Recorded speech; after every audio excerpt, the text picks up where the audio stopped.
At L'Amour Media Versatility, we aim to provide comprehensive solutions to our clients.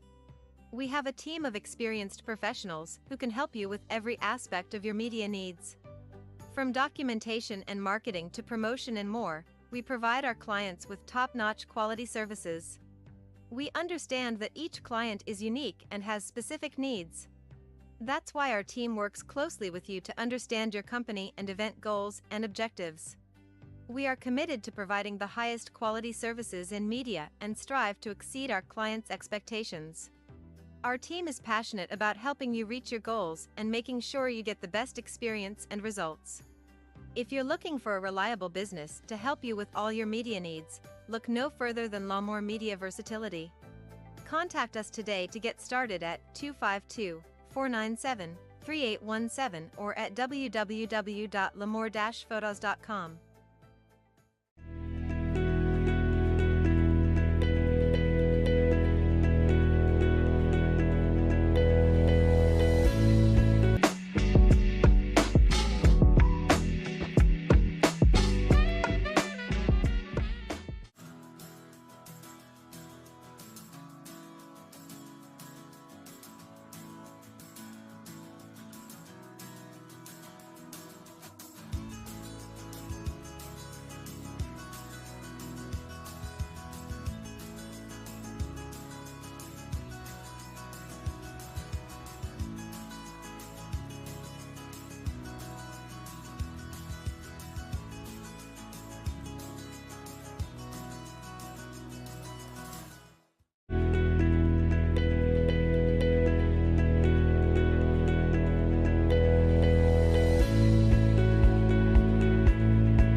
The views and opinions expressed by the hosts and guests of Colorful Voices of Sisterhood are their own and do not represent L'Amour Media Versatility, that of any broadcast networks utilized, its advertisers, or sponsors.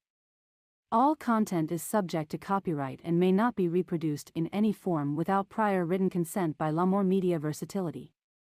The views and opinions expressed by the hosts and guests of Colorful Voices of Sisterhood are for general public information and entertainment purposes only. The stories of American Indians and Alaska Natives are as varied and nuanced as the people themselves. But the latest study from the National Institute of Justice finds one troubling through line that links these stories: the experience of high rates of violence.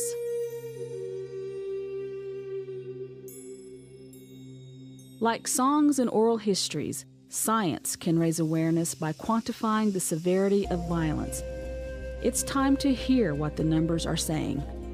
The vast majority of American Indian and Alaska Native women and men have experienced violence in their lifetime, and 1 in 3 have experienced recent violence in the past year.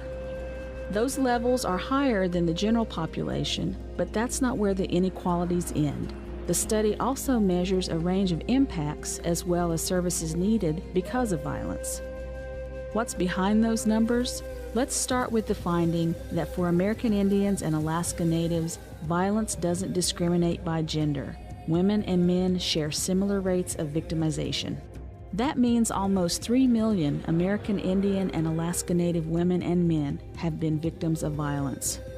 To put that number in perspective, imagine if everyone in the state of Iowa stood up, or every resident of Orlando, Dallas, Detroit, Anchorage, and Atlanta combined. That's the scale of the violence, but what about the scope? The NIJ study breaks types of violence into 4 categories, and violence against American Indians and Alaska Natives is high across all of them. Take stalking, for example. It can be a gateway to more aggressive violence, and repeated, unwanted, fear-inducing experiences come in many forms. Lifetime estimates of stalking for women in the study are almost double those of non-Hispanic whites. Add male and female victims together, and that's more than 1.2 million people. That would fill 20 sports stadiums if every single ticket holder had been stalked. Being forced or coerced to engage in unwanted sexual activity is another form of violence, a form all too familiar to American Indians and Alaska Natives. For example, These mothers, daughters, and sisters face almost 2 times the risk of sexual violence with penetration as non-Hispanic white women. Overall rates of physical violence by intimate partners in the past or present are even higher, from being shoved to having a gun or knife used on them. More than 1 in every 2 women and more than 1 in every 3 men have experienced physical violence by intimate partners in their lifetimes, comparatively much higher than the physical victimization rates over the lifetimes of non-Hispanic whites. Of course, not all violence is sexual or physical, so the NIJ study also examines psychological aggression. For example, expressions of anger that seem dangerous or humiliating, or controlling access to birth control. Overall, psychological aggression affects more than 1 in every 2 women and men. Psychological aggression may not be as obvious as broken bones or bruises, but it is real. Among victims, 63% of women report partners tracking them, and 55% of women report being kept from family or friends. These are just a few findings, but remember, they are numbers that correspond to real victims who would feel the entire state of Iowa. Now picture if 97% of women and 90% of men in Iowa were victimized by people of other races and ethnicities, interracial perpetrators who violated the safety of their schools, workplaces, parks, homes, and bedrooms. Numbers alone don't tell the whole story, but they do point to a dangerous gap. Most federally recognized tribes don't have the legal authority to criminally prosecute non-Indians, even for crimes committed on tribal lands. So, what does it all mean? The impacts of high rates of violence against American Indians and Alaska Natives range from missed days of work or school to physical injuries. It's not surprising that services are needed, like medical care to treat injuries. But here's where the NIJ results uncover another glaring disparity. Almost 40% of female victims who need services can't get them, compared with only 15% of non-Hispanic white female victims who fall through the cracks. American Indians and Alaska Natives deserve better, and now there is science to prove it. These numbers are not abstract. They bear witness to real people: mothers, girlfriends, brothers, and grandfathers. Our hope is that this study will lead to a story of a new beginning, one where all of us listen to what the science is saying, what the victims are saying, and unite to prevent violence wherever it happens.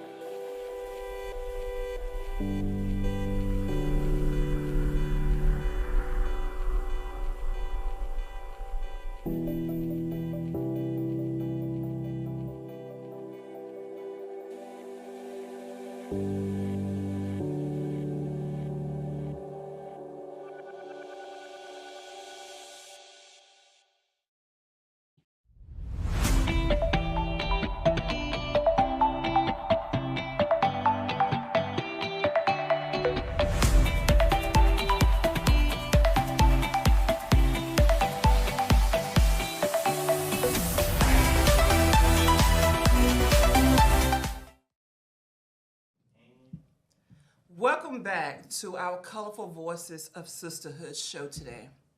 We got a treat for you today from our very own. We will be talking about the history of the missing, murder, indigenous women. Our very own sister Raquel Painter will educate us today on it. So Raquel, I turn it into your hand.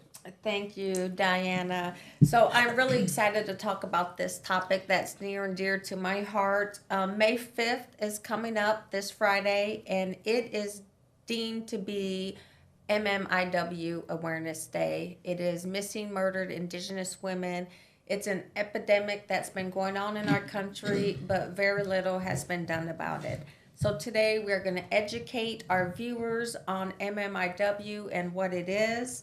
And the statistics, once we get talking about it, is staggering. on what is going on. Missing, murdered Indigenous women, you're talking grandmothers, mothers, daughters, sisters, cousins, nieces, that is getting murdered at alarming rates, and nothing is being done. A lot of stuff has to do with it. I think it stems from, just Native culture and the history of Native Americans.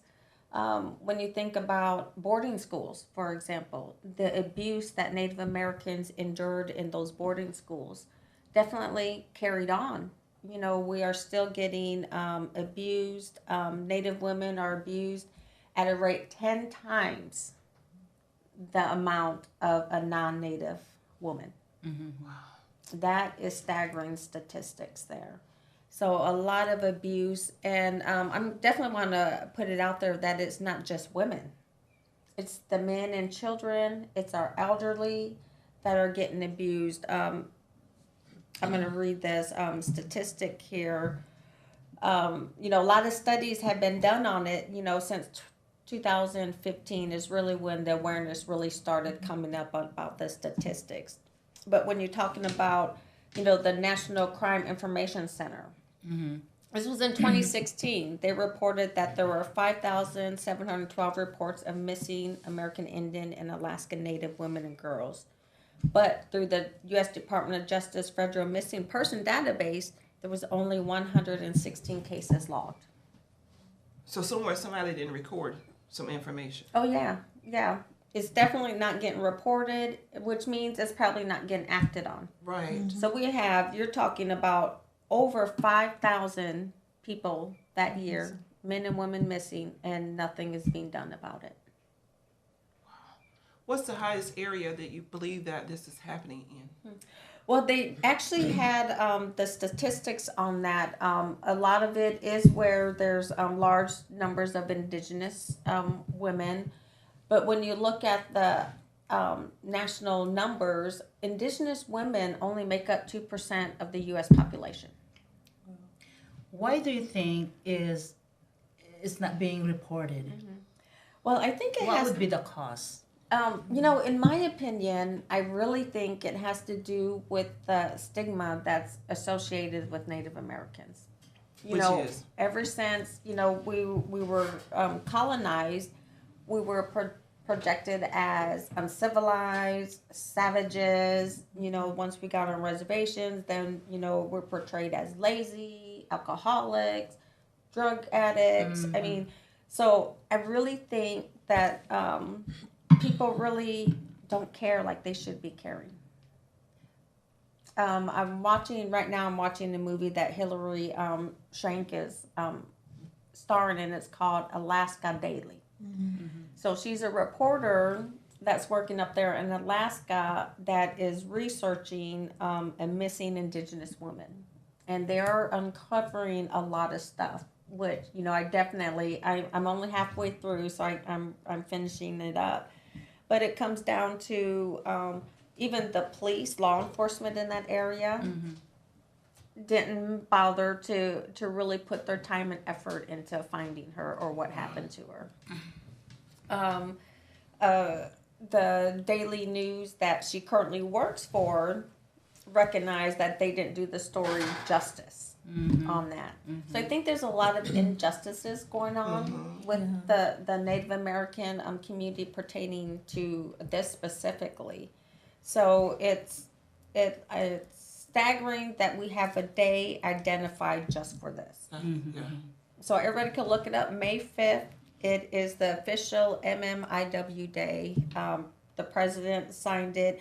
And it's recognized in both U.S. and Canada. Yes, I was reading about it. Yeah. And it's very, very important, because this is one of the awareness that it has to be done. But I just have to ask this question, Raquel. Yes. So the crimes, murdered, rape, do you think, does it start in the reservation, do you think?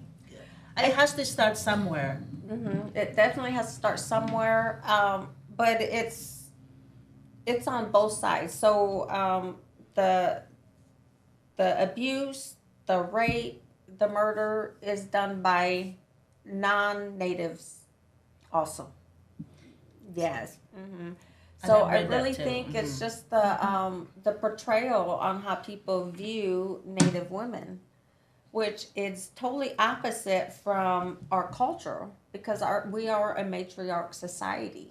That I remember when well, not like I was there back then. I'm not that old, but when the colonizers came, there were, especially when they met the Cherokee Nation here, and they saw that the women had equal rights with the men that were in the tribe, and they could not believe that that existed, because the colonizers came from a patriarch society. Obviously, that's what we are now, is a patriarch society. But Native culture, women still have the same opportunities as the men do.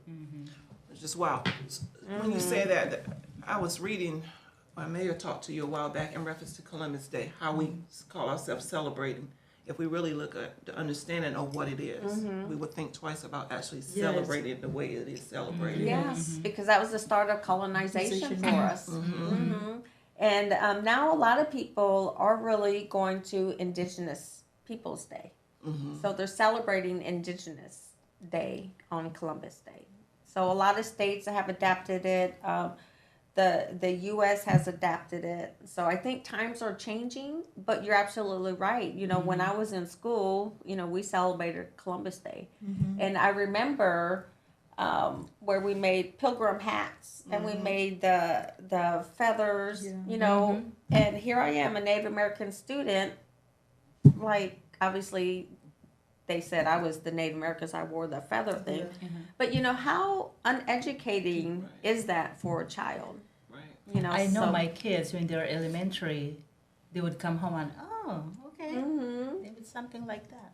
Yeah. But History. people just don't think that. As a child, you don't, but as a Native American child, I did. I was like, oh my gosh.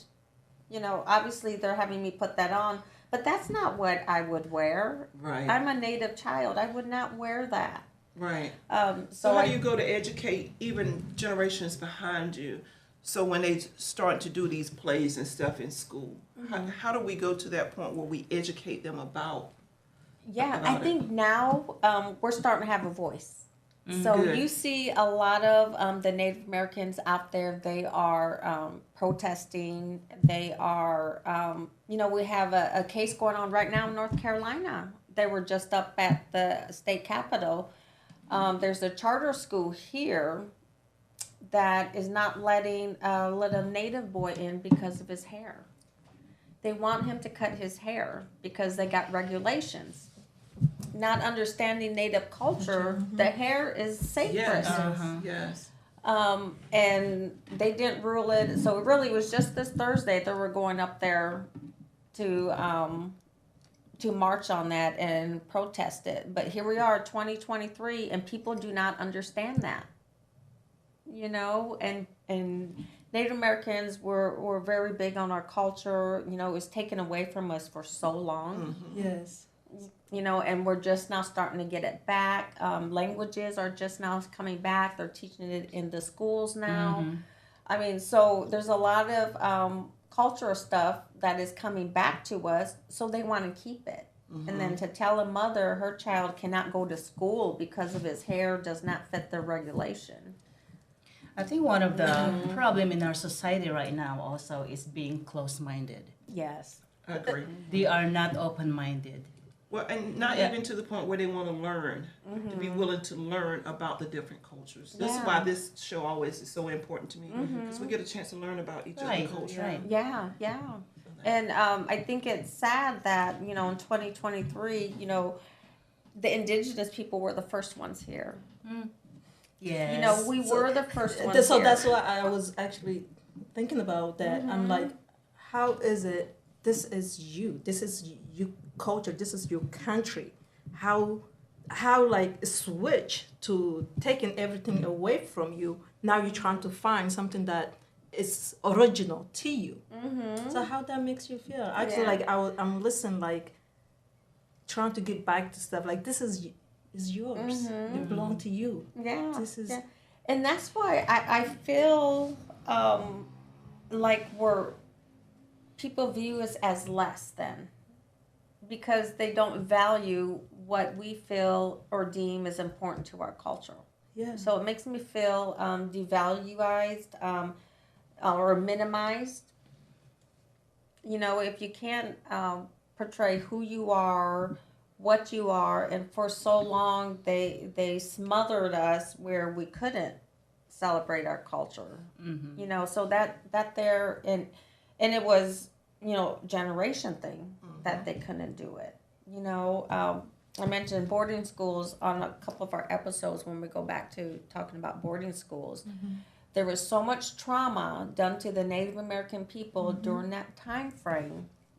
You know, we're still trying to get out of that. We're still trying to recover from that trauma. Yeah. You know, when you talk about, imagine as mothers, we're all mothers, people coming in through that door and taking your kid from you, and you have no say in it, and they ship them off to a school that you cannot go visit. There's a language barrier. You don't know what's going on. It was, and a lot of those children didn't make it home. You know, right now they're digging up mass graves of children that were at boarding schools. And this is the type of stuff that goes on in the Native culture that we have to work through and find out a way, how do we help ourselves, but the resources are limited. Resources are limited, especially back then during the boarding schools. My grandmother, I'm one generation removed from boarding school. My grandmother was a product of boarding school. You know, so when you hear about the stuff that happened to her, there's so much anger and hate, you know, that's my grandmother that happened to. You know, and it's ugly stuff that happened to them. It is. It's hard to imagine something that really belonged to you. Someone has to take away from you. Then they have to give you some percentage of something you own. Right. Yeah. This is really what is happening. And they take your identity, and not only that, the trauma behind it, the suffer behind it, and now they control something that you're supposed to own. Yeah. So this is what's happening to Native American. How that makes you feel. I know you this is your country, you've been, but how you really, like, deep down you feel about what you think you can do for next generation. I don't want to cry, but I think it's shows like this. Let the people be aware of it, because they don't teach it in school. Right. They don't talk about the genocide against the Native Americans, because it was genocide that happened in our country, all the way from them putting smallpox on the blankets that they gave to the Native Americans. You know, they made them, you know, when they left their homeland and they had to walk across the country in snow. A lot of the elders didn't make it. You know, a lot of the children didn't make it. You know, so there's so much trauma in Native American history that nobody's talking about. So in saying that, it just kind of remind me of even our culture. You know, where we feel like we're still fighting just to have a voice. We're still fighting to be treated for something that's really ours. Yeah. The mental health part of it. You know, I celebrate you every year when you put on the powwow, because I think that's helping your culture, but it's also educating cultures around you. Yes. The events that we all put on is helping educate, because the mental health, and just to imagine your grandmother and all still having a forgiving heart for people that just damage them for no reason. It's like one culture feel like they can dominate another culture for no earthly reason. Yeah.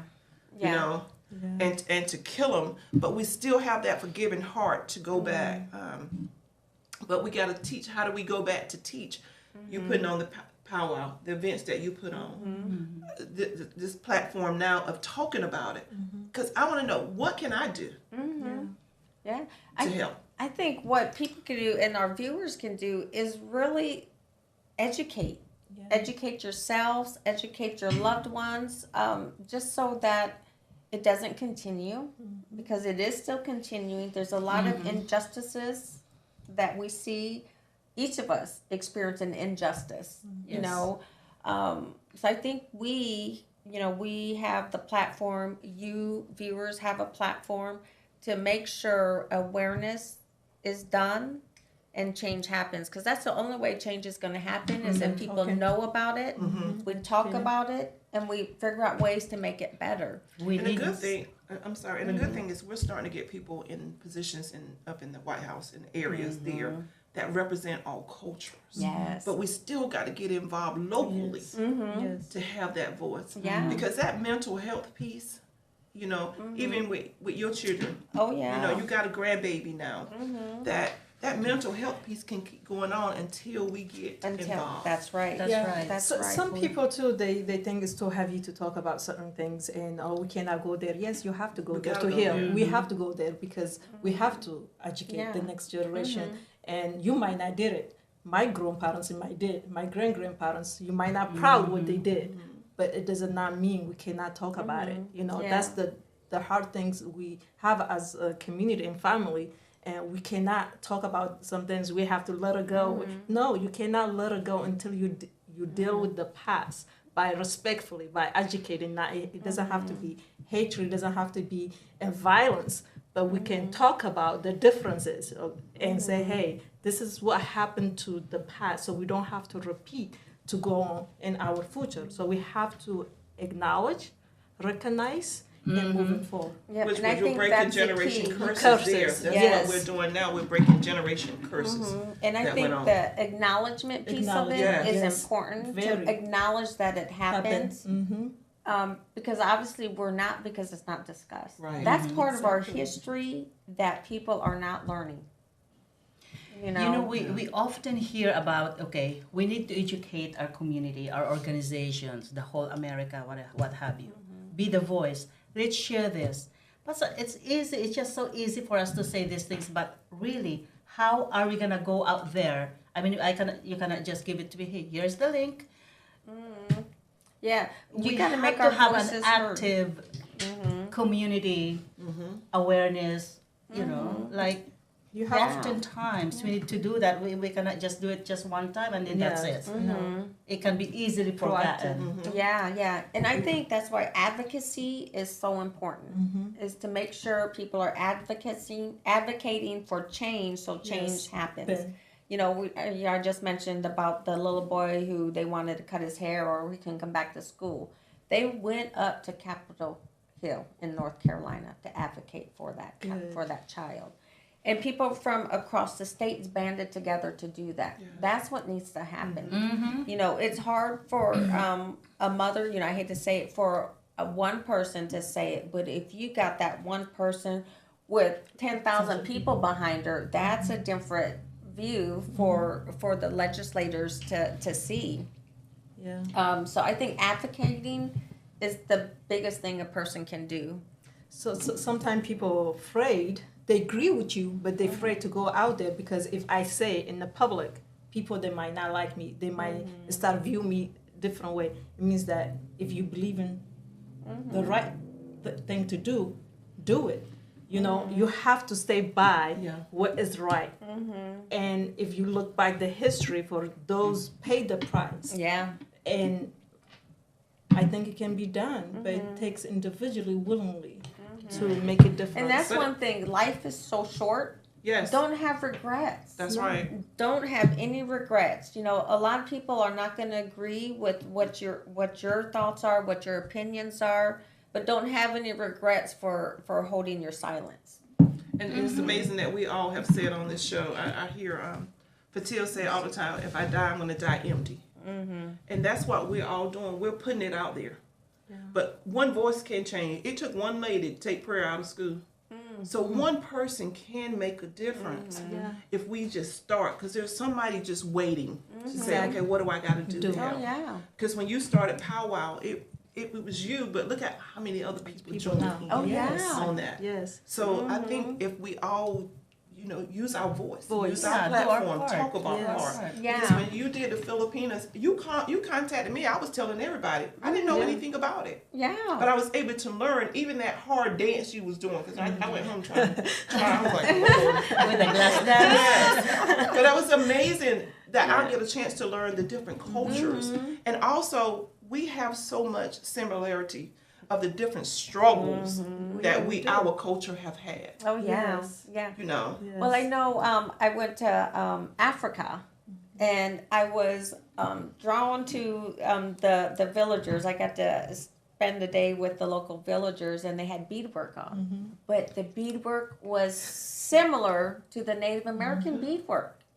And here we are, 2 continents apart, and that similarity. So I was talking to them. The colors meant something. Our colors mean something. You know, I was just amazed at the similarity just in that. And it's something they wear proudly. It's something I wear proudly. So there are, Diana, you are absolutely right. There are more similarities than there are differences. Yeah, because we are connected. After all, we're all brothers and sisters in this whole world. Yes. But there's a question here. Maybe you can answer Okay. this, Raquel. Let's see here. Where is it? From Miss Barnes. Okay. I agree it's very important to educate yourself. But how do we navigate the misinformation that is instilled in our children early on in schools? Do you know or any educational groups that are supporting actual and honest curriculum for the indigenous population? On that one there, I definitely know from an indigenous perspective is that we need more advocating. We need more advocating up at all levels of government. You know, we definitely need our voices heard in that aspect. When you look at indigenous people, you know, we are the first ones here, but we are the smallest population here.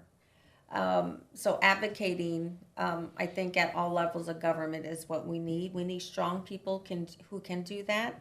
We need a lot of, you know, my thing is educating our generations past us. You know, we need lawyers. yes. We need doctors. We need teachers. You know, we need that Native population to step up and fill those roles for the community. So that change can happen within too. I definitely want to mention we just got our first Native American in charge of the Bureau of Indian Affairs. You know, the first one at the last election. You know, and here we are. The BIA handles all tribal Yes. lands. You know, we just got our first indigenous lady up there to run it. See, this is why I think, you know, get involved, you know, not going in the political realm, but getting involved with the politics to say, this is what we need. Because what y'all fighting for don't make no sense, but this is what we need on this level right here. Getting involved and putting people in places that can help generations. Oh, yeah. Because, you know, with powwow, you want it to go on. So you got to teach these generations behind us. Yes. That's why nonprofits are so important to me. To even to start a nonprofit of getting out there with the indigenous women, getting out there. Yeah. Because when I was thinking just women, I didn't realize it was the men and all. Yes, man. Right now, the statistics I just pulled, 83%. 83% Well, of you indigenous kill off the men. you kill off the men, you kill off the generation, right? Yeah. So that's what happens. Even we say that in African American culture, if you kill the man, our culture is gone. Oh yeah, You know? And you know, and that reminds me, that was a slogan. If you kill the Indian, yeah. And I was like, you know what? And that was a slogan, a propaganda that went about. They wanted to kill the Indians so that the savagery or whatever their perception of Native Americans were gone. So that was the whole thing about taking the children. They're the first people who came, right? Yes. Here in America. So what is With the welcome arms. Yes. You know, Yeah, I'm glad you said that. So Thanksgiving, I know you guys were saying about Colombia's holiday. So about Thanksgiving, and I know some friends, they say that we're not going to celebrate Thanksgiving because the history behind it. But now people celebrate to Yeah. So in my house, I do celebrate Thanksgiving, but not in the meaning that most people have. Right. I celebrate Givers and all Thanksgiving that with stuff. my family to be thankful for what we have. So we do a traditional Thanksgiving at my house where we smudge everybody. You know, we do a dinner plate for our ancestors that have passed. So we do it in a cultural sense, a spirituality sense, and then we all say what we are thankful for. But it's not the Thanksgiving that most people celebrate with the first pilgrim meal or that type of stuff. Because a lot of people, when it comes to that education, the Native Americans are the one who taught them how to cultivate the land, how to plant corn, Yes. how to rotate that out so the soil doesn't go bad. You know, otherwise they wouldn't have survived. Right. Yes. They would not have survived in the land that they were just coming to, didn't know anything about it. That first winter, wherever they're at, they would not have survived. You know, so when you think about, you know, the Native people, and Diana, you mentioned earlier about that forgiveness of it. You know, you have to forgive. I'm sure there's a Yes. lot of them out there that don't. You know, just like with any culture. But I think Native people, by, you know, design, we are caring, loving people. Yes. So I don't know if something would have changed, knowing, you know, when, you know, I think about that all the time, you know, when the first, because actually the Vikings were the first ones here before Columbus was. But if they would have changed how they treated the people, because we're very hospitable people. We invite people in, we make sure they're fed. So I don't know if it would change knowing what the end result was. I don't know. That's just what's happening this day. People that you welcome them and you open your house and just they stab you behind your back. I mean, it's still the history repeat. Yeah. Yeah. Yeah, to make a difference. If we look back, those men make a difference. Gandhi, Martin King Jr., Jesus Christ, all them. Yeah. They didn't Mother live the long. Teresa. Mother Yeah. Teresa and Mr. Mandela, all those Malcolm X. They speak the truth. They stand for the truth. But did their lives long? No. But they did impact. They make a difference. A big impact, yeah. Yes, You we know, don't have to live longer to make a difference because it's been given to us every day to make a difference. Yeah. So we have to speak the truth. We have to stand by what we believe is right, yeah. even if it costs your life. Yeah, because even Dr. Martin Luther King Jr. mentioned indigenous people when he spoke. You know, he had that love for indigenous people. You know, talk about an advocate. You know, on what he did for the civil rights movement. You know, and there's still a lot of action that needs to be done today. But that was only in the 60s. That's right. 66. You know, Native Americans didn't get our citizenship. I didn't heard that. You Yes. got citizen? Yes, we But- did not get our citizenship until the 50s. How? You guys Really? are here. Yeah. This is your So home. we couldn't vote. Yeah. I didn't no. know that part. When they put us on reservations, now remember they didn't give the best land. You know, they wanted that for themselves. So we got reservations here in the United States that don't have electricity or water. In the United States. In the United today, States In today. 2023. Yeah, and Wow. it really showed during the COVID epidemic, especially down there on the Navajo reservation. It was spreading like crazy because they didn't have running water. You know, and it just baffles me that a lot of people's got this misconception that Native Americans, you know, they get all this money from the Yeah. government. That Yeah, I heard that too. I heard that too. No, that is not the case at all. So that's what I mean. We got reservations that are, you know, there's no industry, there's no farming. You know, like I said, they didn't give the best land with resources. You know, That's probably a way back, but do you think now they're more lenient about it? About giving grants, maybe, and giving. there are a lot of grants out there, but you know, it's not solely just for indigenous people. It's for you know, anybody that is in poverty areas. So it could be for the Hispanic, it could be Black, it could be Indigenous, you know, but there are grants out there that they have to do. But in my opinion, they shouldn't have to do that.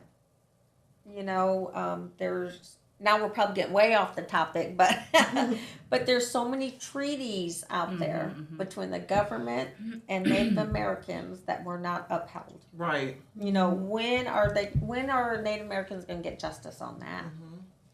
You know, right now, you know, we're just talking about the women and the murder and the missing, the abuse. You know, justice for that. Yes. But You know, there's so much injustice. have you guys seen the movie Wind River? Yes. Yeah, that was really good. 2017, Mr. Taylor Sheridan was the director.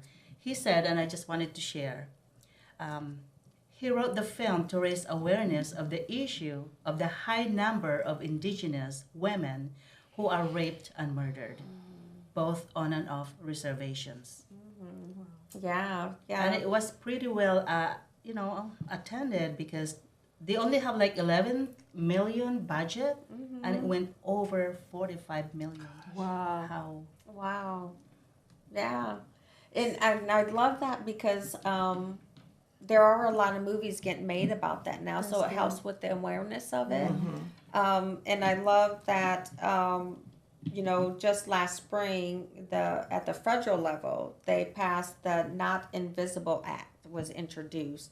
So, and that was the House and the Senate's way of saying we need to come with a way to bring a community together, whether it's law enforcement, whether it's tribal government, federal partners, more to get together and work together to try to fight this. I'm gonna call it an epidemic because it's an epidemic on the Native side. So I'm glad that's starting to come into fruition now. So I think that's going to make a difference, having the ability for all of them to communicate with one another. So we wearing today red. Can you Yes. explain that? So red is the color that represents MMIW. A lot of times you might see a red handprint over the mouth, and that also represents, our voices are going to be heard. No more stolen sisters, and no more silence about it. So, so we all are wearing red today to stand in solidarity for the missing, murdered, and Indigenous women. And I'm going to add the girls, our elders and our men too, because it's affecting us at astronomical rates. And I definitely want to touch a little bit more about the boarding schools, because a lot of people don't know what that is. So boarding schools were run by the religious ministries. So we had a lot of, obviously they were trying to remove the Indian in the children, so they all had their hair cut when they got there. They changed from their traditional clothing into European style clothing. Obviously, there was a language barrier too. You know, the native kids spoke their native languages. And I definitely want to point out there that not all tribes are the same. Each tribe had their own language, their own cultures. There were similarities, obviously, but they were all different. So it was hard for the children to communicate amongst themselves. But, they would get beat, tortured, raped for speaking their native language. And this happened at all levels. So all that's levels. inside the school? Inside the school. So there was a lot of abuse there. For the children who did make it home, you can imagine how traumatic that is for that child. And if there's no resources there, when you think about that time, even now, that's traumatic for anybody to experience. But I think now we have resources that kind of help a person or a child through something like that. But back then, there wasn't. So I think that then started that generational trauma and abuse. So I personally I'm not a scholar or anything, but I personally definitely stem everything back from that time. Because it definitely changed not only the parents who lost their children, the children who didn't come home. When they went up to report it. So really it started way back when the parents are saying our child didn't come home. There was no one there to look for them. And now, a few years ago, they're finding mass graves with children in them. So they forced them to take them to boarding school. Children were taken away. Why taken away. Why is that, you think? Why they force somebody's children to take them They to boarding wanted school? to change them. They wanted, it's easier to change a child and because teach them English and everything else as far as an adult. So that was the plan, was that we're going to take the Indian out of the child. So they sent them to the boarding schools, and for any child who is taken from their parents, going to an area they didn't know, losing their identity, not being able to communicate how they feel, not only with the people who are in charge, but their fellow, their peers, because they didn't speak the same language a lot of times. So very traumatic experience for those children. So ESL wasn't born yet then? Yeah, no. I just Not have to yet. throw that in, right? Yeah. but the trauma, say you are the product, the generation passed, so that child experienced this such dramatic, he cannot express, speak, the rape and all that, then they grow, they become wife or husband. Or parents. This just go through. It did not stop there, because even though she didn't came the same for with slavery, black, it did not stop there. So we just Until now, we still dealing with that. Yeah. So psychological, we're still dealing with that. But And I think that's where that importance of the acknowledgement needs to come we have from. to acknowledge. We that cannot this ignore happened. it. We need to do a change trajectory course for the people so they could heal. Exactly. That's right. And Because these are still happening today. It's still Even though happening today. we want to kind of turn our back, it's still happening. But we have to use our voice in the education of it. And then figure out, like, what's out there? What's the resources out there that we can connect out? Now, do you think it was one tribe more than the other one that was, there was different ones? No, I don't think it was one tribe that was more than the other. I think when they went in to get the children, they were doing it for all tribes across the nation.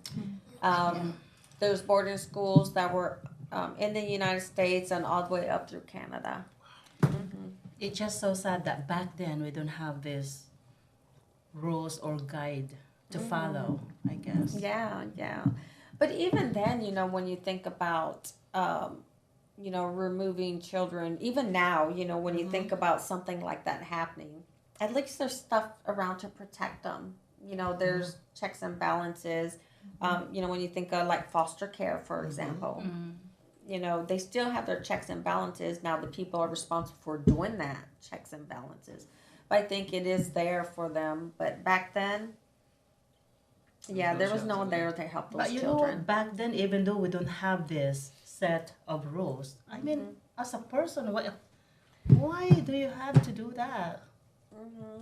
And I think that comes from them having that Native Americans were less than. But that's even today. Yeah. There's when cultures now still think that you are less than. so they treat you like you're less than. Yeah. So what can we do now? We can say people can. What can we do for us to not be treated like that? We know we're not less than. What can we do?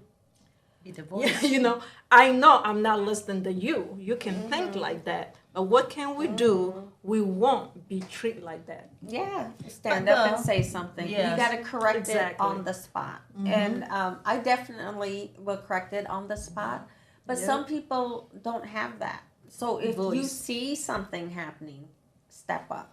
Yes. Because I even tell my kids that, when they're going through school, is that not everybody is treated the same. I was like, some kids get bullied in school. I go, don't be the bully, Right. and always be the one to step up for that child, Yes. because no one else is going to.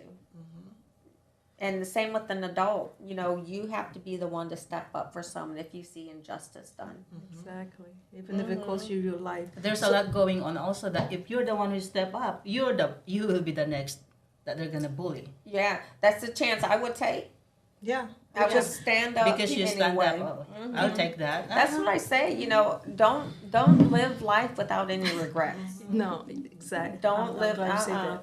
If I see, I don't know, a lady on the corner getting mugged, I'm not gonna drive by. I might run the guy over with my car. No, I'm just kidding. But I'm gonna stop and take some type of action, depending on what it is. Otherwise, I would not be able to sleep that night. You like conscious. That's why last week, 2 weeks ago, we were talking about when you see something, God or the divine, He show you for a reason to correct it.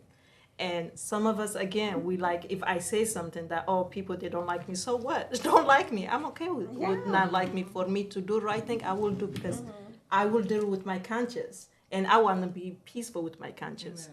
And Yeah. so we have work to do. I mean, A lot of work to do. to do. And I think a good starting point for people in the audience is really, check out the movies that are out there now that are talking about the missing, murdered Indigenous women. There's books out there now. The federal government with that Not Invisible Act, research on that and what that's about. There are changes that are going on right now, but like I mentioned before, we need advocacy. We need people out there that can be the voice for those who do not have a voice. Yes. And it even has me thinking of the families. The moms that are going to the law enforcement. Saying my child is gone. My daughter did not come home, and she would never leave her child. They're pleading for help, and they're not getting it. And with the stat of saying you got to wait 24 to 48 hours. No, there needs to be a better system. It has than to be that. now. Yeah, because people know their family members.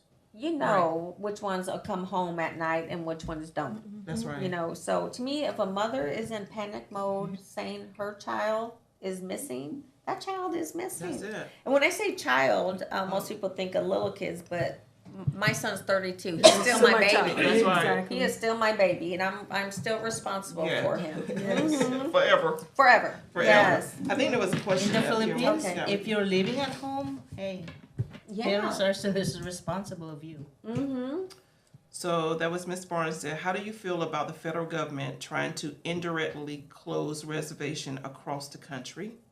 And how do we call these elected officials out? Very good question. I think everybody who can vote should be able to call out those officials. They're there to serve us, and if they're not doing what they said they were going to do, it's time to call them out or don't vote for them. I think we as a people, we got so much power in voting, and I definitely, the first time I got to vote in a voting poll was when I retired from the Marine Corps. So the first time I went to a voting poll was in 2016. Wow. All the other ones I had to do absentee ballot. And to me, it's there, but it wasn't the same as me going in that voting booth and voting. So I think as the people, we have that, and especially with Native Americans, we just got that right to vote. 60 years ago. When you think about right that, so use that. And everybody should know who their elected officials are, and you could track them. You could track on what they're standing for, what they're voting for, what they're not voting for. And to me, when it's time for them for that re-election, let your voice be heard. Yes. And say it. I believe in having community meetings and invite them to come to your community meetings. Yeah. And that's what we have to do, because we will vote and we'll put them in office and we don't see nothing else of them.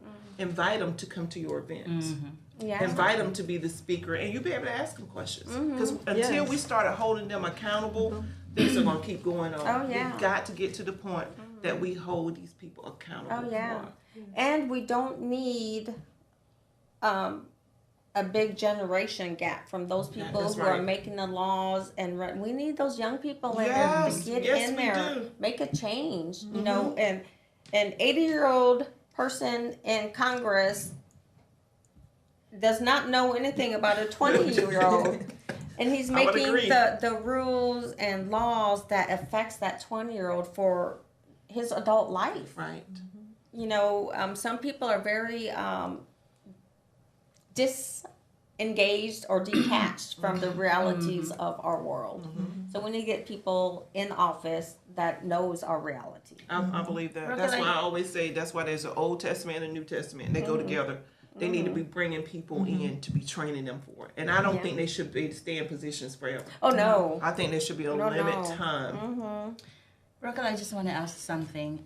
Are there any Native American in the office, the White House, that helping you guys represent Yes, you? we just got got that. our first ladies were elected to under Obama.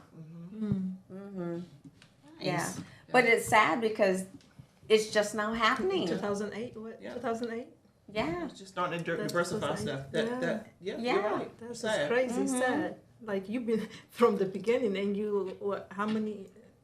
200-300 years. we've been here for thousands of Yeah, years. so 1,000. We've Well, I'm been saying here after they came corners. But yeah, like 3, 200. 4, yeah, Yeah. 2, What's that? 3. How many years? What's our 1775 or So- something like that? And it ain't like we don't know because the census got everything down Yeah. supposedly. So I'm like, well, I don't know what they do with that census. But you know what paperwork. though? Let's always look in the bright side. It's not too late. I mean, you know, Oh, yeah, one it's step not at too a late. time.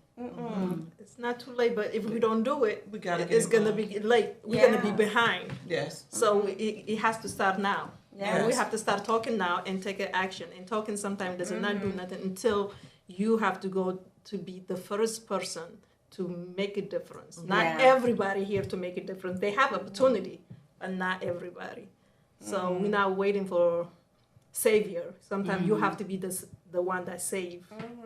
That's true. And it starts with one person. I mean, look at what the lady did down in Georgia. She turned that whole state Like, upside down. Up- What she Upside do? down. What Yeah. she do? I'm about to call her name.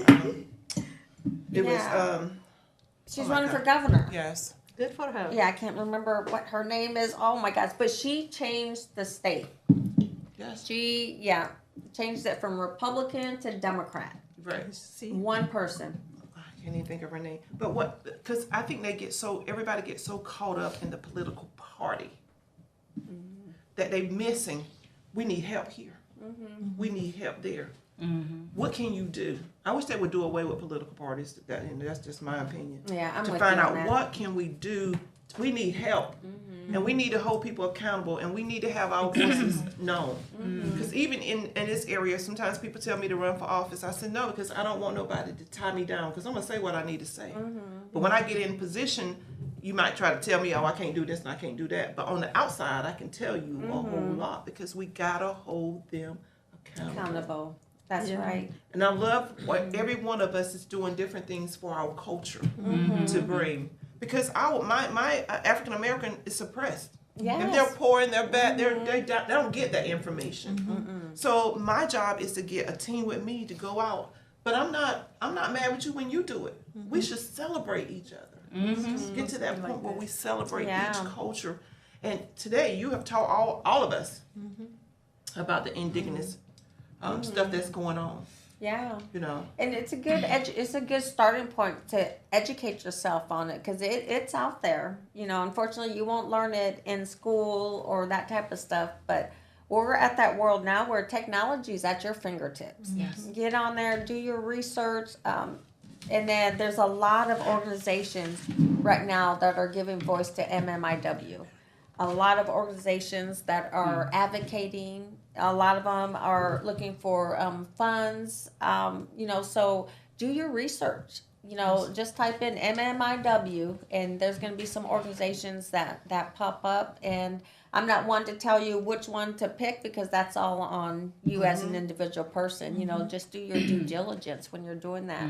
But there's people out there advocating. They need more people advocating. I need you to advocate.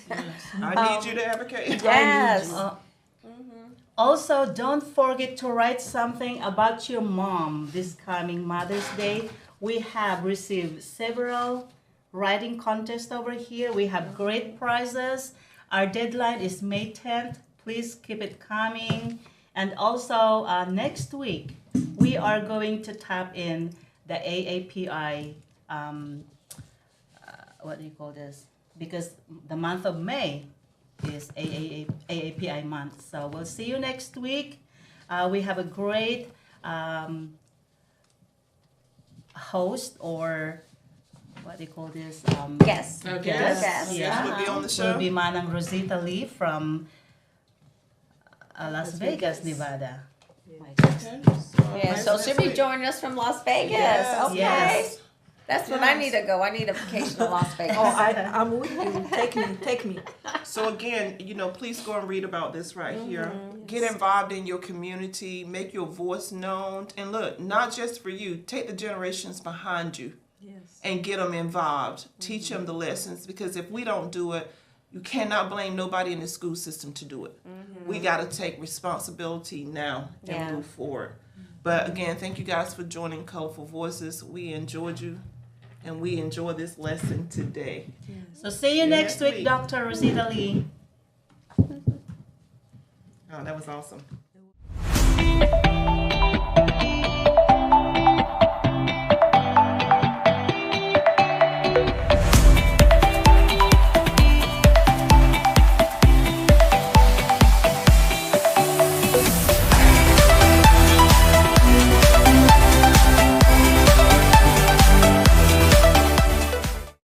At L'Amour Media Versatility, we aim to provide comprehensive solutions to our clients. We have a team of experienced professionals who can help you with every aspect of your media needs. From documentation and marketing to promotion and more, we provide our clients with top-notch quality services. We understand that each client is unique and has specific needs. That's why our team works closely with you to understand your company and event goals and objectives.